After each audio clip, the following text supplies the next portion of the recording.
हम बात करते हैं। अब मान लो इसके आगे क्या करोगे, तो सबसे एग्जाम्पल एक उठाते हैं। मान लो हमने कहा आपसे कि बेटा बताओ 12 का क्यूब बताओ। हमने कहा 12 का क्यूब बताओ, तो सब कैसे क्यूब निकालेंगे 12 का। देखो इसको ब्रेक कर देंगे ऐसे, है ना। ये क्या पढ़ रहे हो, क्यूब पढ़ रहे हो। जैसे स्क्वायर में 2 नंबर लेते हैं वैसे ही क्यूब में हम 3 नंबर लेंगे। कैसे, 2 का क्यूब कितना होगा 8। 2 का क्यूब लेना है पहले 8। अब क्यूब से कहाँ आना है, वापस आना है। 2 का क्यूब फिर 2 का स्क्वायर, लेकिन हमें 3 नंबर रखने हैं, मतलब 3 नंबर रखने हैं, 3 होने चाहिए पूरे। जब 2 को कर रहे थे तीनों 2 थे, अब 2 को 2 बार लोगे तो संख्या में 3 पूरे हो जाए, मतलब 3 नंबर होने चाहिए।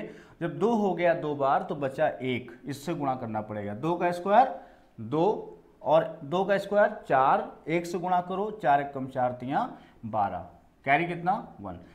करने बाद 3 से गुणा करना होगा, ठीक। ये बीच वाले जो हैं 3 से गुणा करोगे बाद में।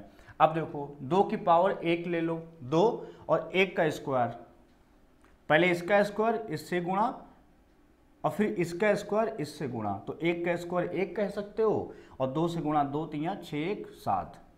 अब 1 का क्यूब कितना हुआ 1। शायद समझ में ना आया हो, कोई बात नहीं, दोबारा देखो।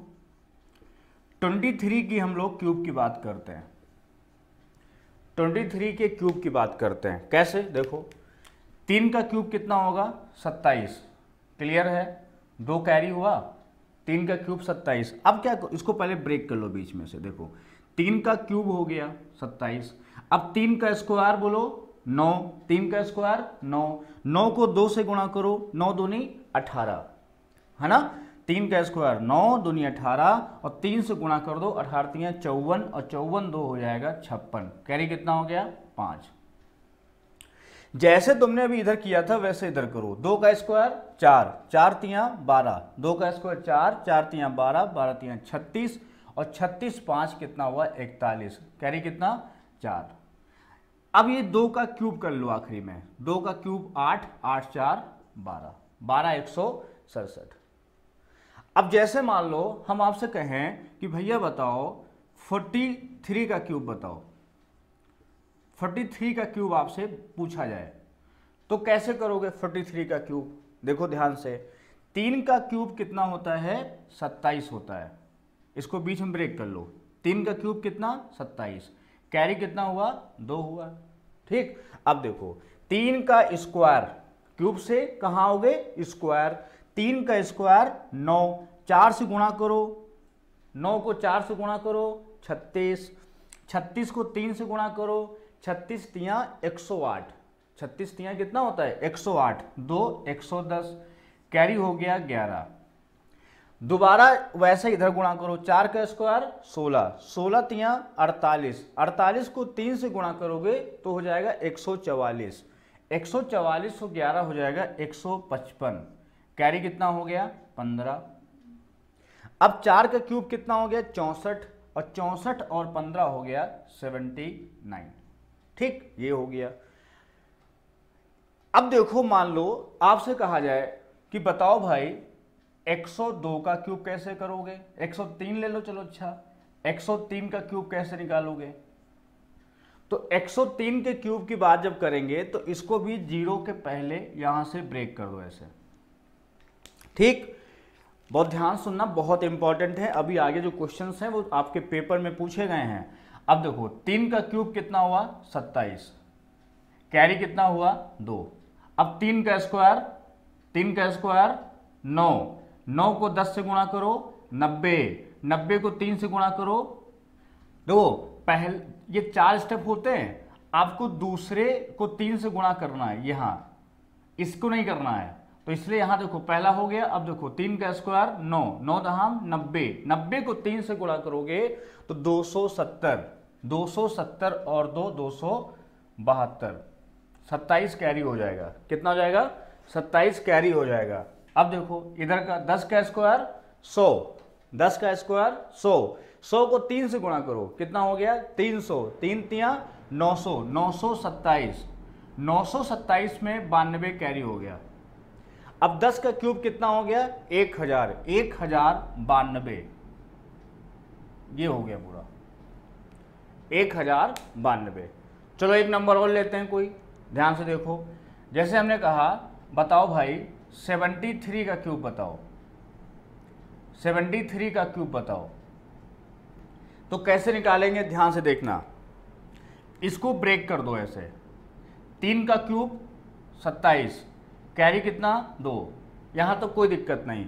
अब इसका स्क्वायर इससे गुणा, 3 का स्क्वायर 9, मतलब ये जब करोगे स्क्वायर और देन गुणा इससे, और जब यहाँ से करोगे तो इसका स्क्वायर देन गुणा, तो इसको समझ गए होगे। तो 3 का स्क्वायर कितना हुआ 9, 9 को 7 से गुणा करो, 9 7 63, 63, इसको 3 से गुणा करो, 3 3 9 और 3 6 18, 189, 189 तो कितना हुआ 191, कैरी हुआ 19, समझ गए। अब देखो 7 का स्क्वायर कितना 49, 49 को 3 से गुणा करो या 3 3 9 से गुणा कर लो, 49 को 3 से फिर 3 से करोगे ना तो 9 से गुणा कर लो, तो 9 9 81, 9 चौक 36 और 36 और 8 तुम्हारा हो गया 36 और 36 है ना, 36 8 44, 441 और 19 जोड़ोगे 9 1 10, 4 1 5 1 6, 460, जीरो, कैरी कितना हो गया 46। 7 का क्यूब कितना हो गया 343 में 46 ऐड करोगे तो 6 3 9 और ये तुम्हारा 4 4 8, ये तुम्हारा हो गया 3। बात समझ गए। तो ऐसे क्यूब आपको निकालने हैं, समझ गए। अच्छा इसलिए मैं एक नंबर और लिखता हूं। जैसे मान लो मैंने 21 लिया, 21 के क्यूब की हमने बात किया, तो क्या करेंगे बताओ। 1 का क्यूब 1 हो गया। अब 1 का स्क्वायर, इसको ब्रेक कर रहे हैं, 1 का स्क्वायर 1 और 2 से गुणा, 1 का स्क्वायर 1 2 से गुणा, 2 3 6, फिर 2 का स्क्वायर 4 1 कम 4 3 12, कैरी 1, फिर 2 का क्यूब 8 1 9, 9261। कैसे करेंगे पहले समझो। क्या किया, पहले 1 का क्यूब करेंगे, दोबारा 1 का स्क्वायर 2 से गुणा, तिबारा 2 का स्क्वायर 1 से गुणा, और इसको पूरे को 3 से गुणा कर देंगे, और इसको भी पूरे को 3 से गुणा कर देंगे, है ना, ये वाला 3, और फिर आखिरी में क्या करेंगे 2 का क्यूब कर देंगे। ये 4 स्टेप आपको करने हैं, ये 4 स्टेप। पहले 1 का क्यूब, फिर 1 का स्क्वायर इससे गुणा और फिर 3 गुणा, ये वाला 3, फिर 2 का स्क्वायर 1 से गुणा, फिर 3 गुणा और फिर 2 का क्यूब। शायद समझ में आ रहा होगा। एक और समझा दे रहे हैं। जैसे मान लो हमने कहा 52 का बताओ, 52 का क्यूब बताओ। कैसे करेंगे बताओ। पहले इसको ब्रेक कर लो, पहले 2 का क्यूब करेंगे, 2 का क्यूब। पहला स्टेप क्या होगा 2 का क्यूब होगा, पहला स्टेप। दूसरा 2 का स्क्वायर गुणे 5, इस पूरे को 3 से गुणा कर देना, ये दूसरा स्टेप होगा। तीसरा 5 का स्क्वायर और गुणे 2 और इसको 3 से गुणा करना होगा, ये तीसरा स्टेप है। और चौथा स्टेप है 5 का क्यूब। ये 4 स्टेप लेने होते हैं। अब ध्यान से देखो, 2 का क्यूब कितना 8। अब ये स्टेप 2 का स्क्वायर 4 पंचे 20 3 60, कैरी 6। अब 5 का स्क्वायर 25 दूनी 50 3 150 6 156, कैरी 15। फिर 5 का क्यूब 125 125 15 140। ये इस चीज को माइंड में सेट करो आप सभी लोग, इस चीज को दिमाग में सेट कर लो। अब देखो, अब रूल समझो। अब यहां आ जाओ, अब रूल आपको बताएंगे, उससे आपके एग्जाम के क्वेश्चन क्लियर होंगे। क्या रूल है।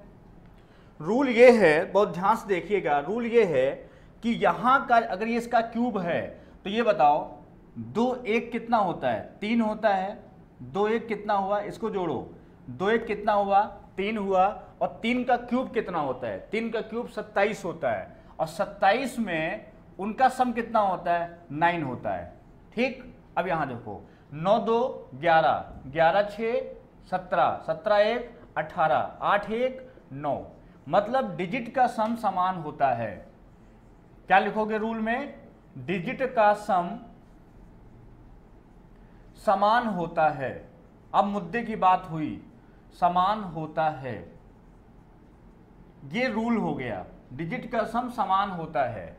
कैसे, देखो यहां 5 2 कितना हुआ 5 2 7, 7 का क्यूब कितना होता है, 7 का क्यूब होता है 343, 4 3 7 3 10, 10 में फिर जोड़ोगे कितना आएगा, 1 आएगा। डिजिट का सम बराबर होना चाहिए, इसका यूज अभी कराएंगे एग्जाम के क्वेश्चंस में। ये हो गया तुम्हारा 1। अब देखो यहां जो बेटा देखोगे 4 1 5 6 5 11, 11 8 कितना हो गया, 11 8 19, 9 1 10, कितना सम हुआ, 1, 1 यहां भी है, 1 यहां भी है। मतलब डिजिट का सम क्या होता है, बराबर होता है। दोनों तरफ अंकों का योग क्या होता है, बराबर होता है। ये चीज आपको समझ में आ गई होगी। 9 का क्यूब है, ये क्वेश्चन आएगा ऐसे, पहला, दूसरा, तीसरा और चौथा। इसके 4 ऑप्शन, पहला है 10890223, दूसरा ऑप्शन है 10990223, तीसरा ऑप्शन है 10490123,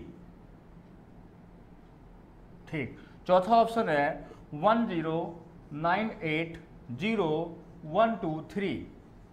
ये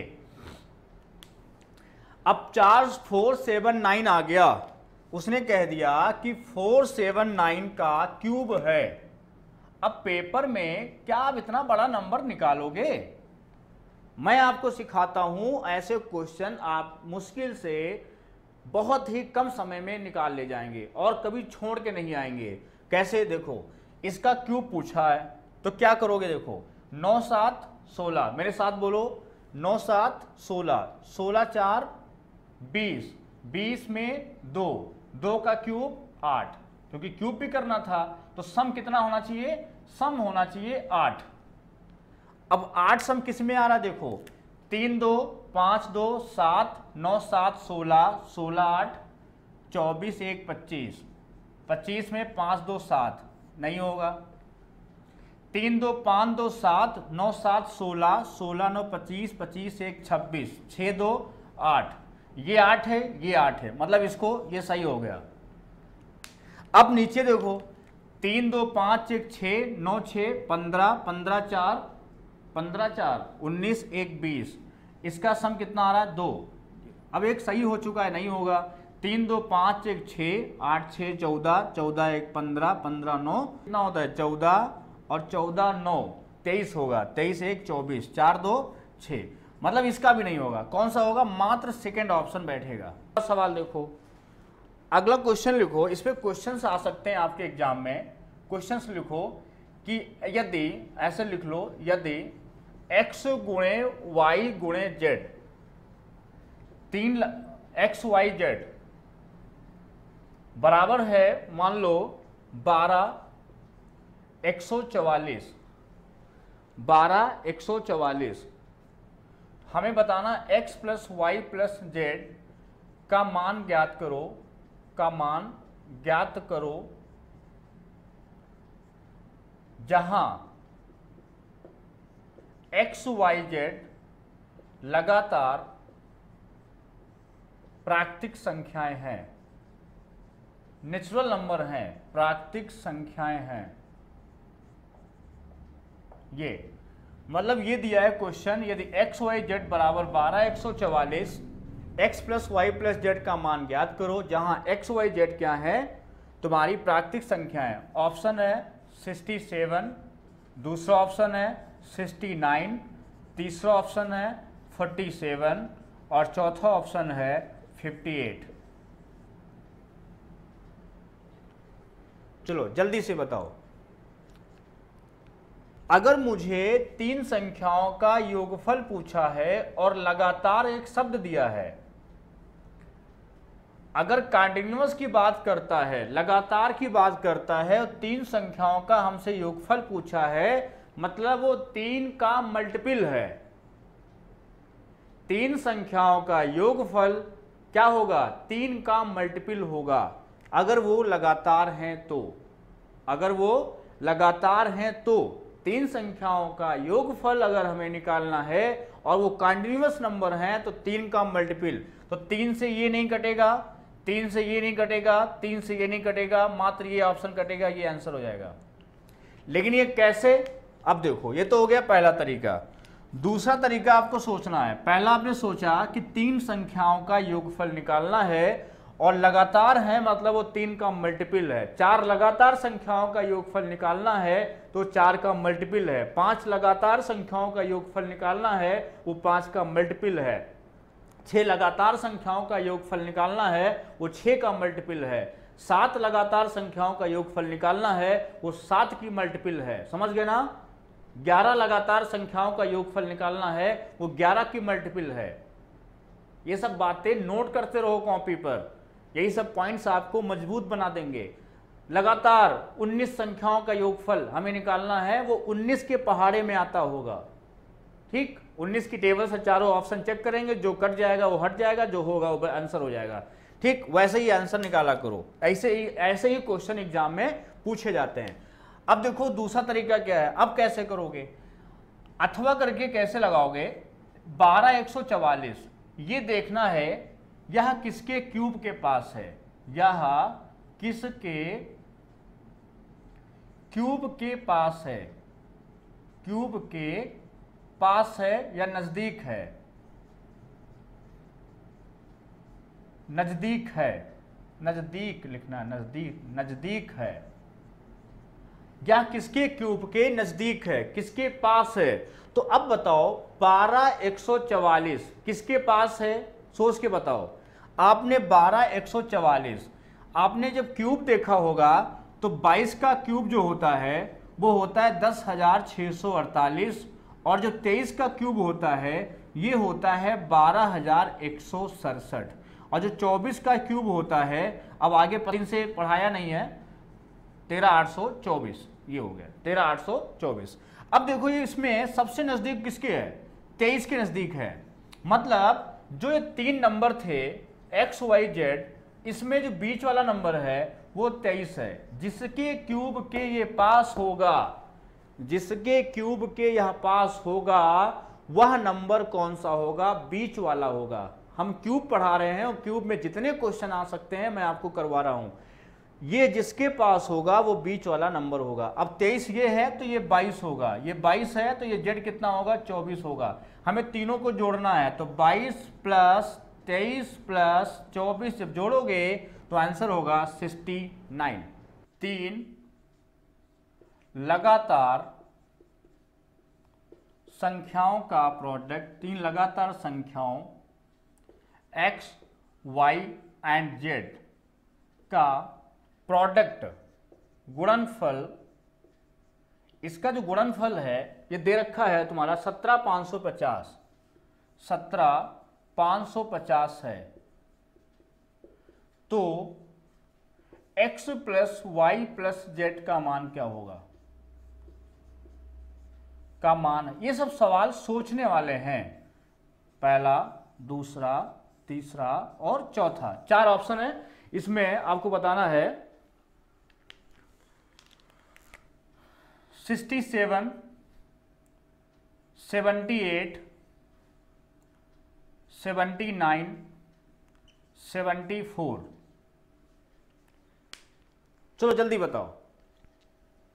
पहला तरीका क्या लगाओगे, पहला तरीका आपको लगाना है ये ऐसे क्वेश्चन को करने के लिए, अगर 3 लगातार संख्याएं बोला है, कितनी, 3 बोला है, तो हमें 3 का मल्टीपल देखना है। 3 से ये नहीं कटेगा, 3 से ये नहीं कटेगा, कट जाएगा, 3 दूनी 6 नहीं कटेगा, 3 से ये नहीं कटेगा, मात्र 1 नंबर कटेगा। सबसे पहले मैं जो आपको तरीका बता रहा हूं इससे तो आप उड़ा दोगे बिल्कुल पेपर, जैसे ही क्वेश्चन आएगा आप तुरंत ही उड़ा दोगे। 3 लगातार, 4 लगातार, 5 लगातार, 20 लगातार, 25 लगातार, 40 लगातार, जो संख्या आपसे बोल दे उसका मल्टीपल देख लो तुरंत, किस उससे कटता है कि नहीं कटता है। ये हो गया। आपके मन में होगा सर अगर 2 ऑप्शन कट गए तो, क्योंकि बच्चे क्वेश्चन पूछने में सबसे आगे होते हैं, बोले सर अगर 2 ऑप्शन हो गए तो मैंने बताया है उसका दूसरा तरीका ये है, आप तुरंत उस नंबर को देखो कि वह नंबर किसके क्यूब के पास है।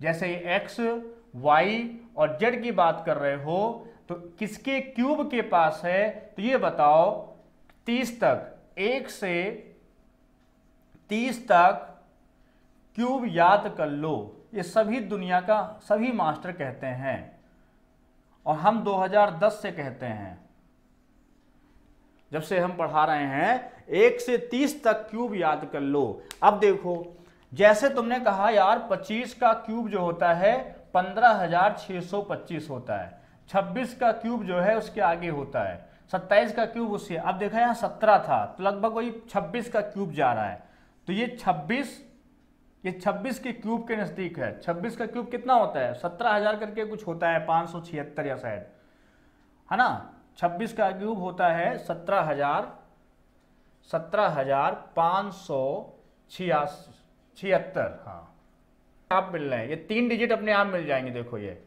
तो 26 कहाँ है, बीचों बीच में 26, तो ये कितना हुआ 25, ये कितना हुआ 27, जोड़ डालोगे आपका आंसर आएगा 78।